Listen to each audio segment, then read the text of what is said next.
जिल्ह्यात सोयाबीन उत्पादक शेतकरी संकटात सापडले असून जिल्ह्यात मोठ्या प्रमाणात सोयाबीनची लागवड करण्यात आली आहे.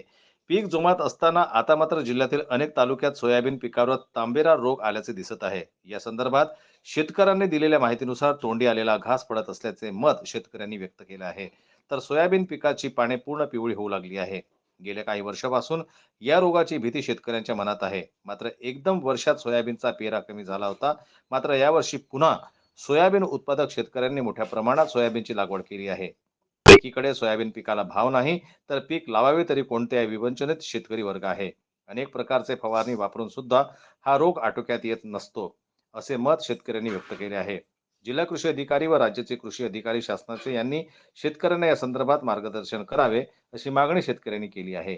मात्र अनेक अधिकारी किंवा कर्मचारी शेतकऱ्यांच्या शेताकडे फिरत सुद्धा नाही, असं मत शेतकऱ्यांनी व्यक्त केलं आहे. शेतकऱ्याला माहितीची गरज असून कृषी जिल्हा विभागाने याकडे लक्ष द्यावे, अशी मागणी शेतकऱ्यांनी केलेली आहे. जनमत न्यूज करिता अमरावतीहून राजेश्वर घोरमाडे यांची रिपोर्ट.